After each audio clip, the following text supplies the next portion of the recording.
In my various disputes with atheists, mainly on the internet, I've encountered an interesting phenomenon that I think it's worth making a video to discuss.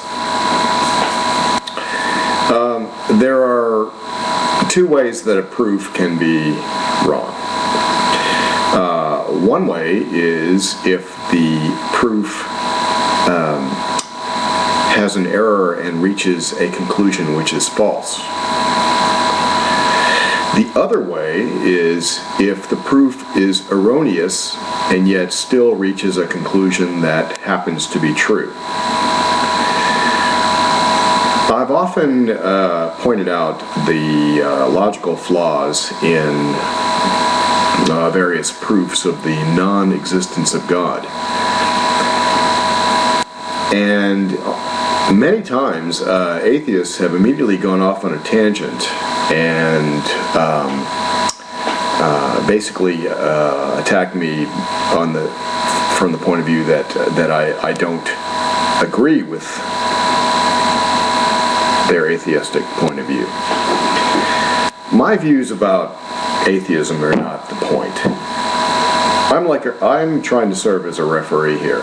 I know something about proof, and when I point out that a proof has got a flaw, that really says nothing about my personal views about the conclusion of the proof. It has to do with whether the proof is correct and rigorous. I don't really care what the conclusion is.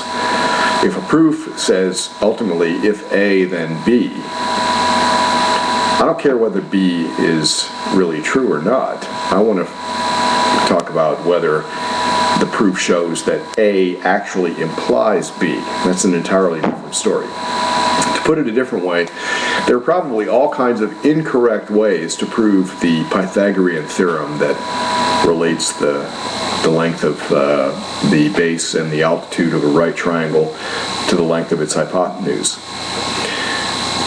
If I encounter a proof of the Pythagorean theorem that has got a flaw, and I point out that flaw, that in no way suggests that I don't believe the conclusion. That is the rule that x squared plus y squared equals z squared. Okay? What I'm talking about is the transition from the start to the finish of the proof. Nothing to do with the conclusion. It's whether the start leads logically to the conclusion in the way that they've described it. So, if I critique, say, the argument from evil, which is an atheist argument about why there can be no God. I mean, I have my own personal views, but when I critique the argument from evil, I'm not coming at it from the point of view of trying to prove whether God exists or not. I'm talking about whether the argument from evil, as a logical proof, is fallacious or not. And that's my thought for today.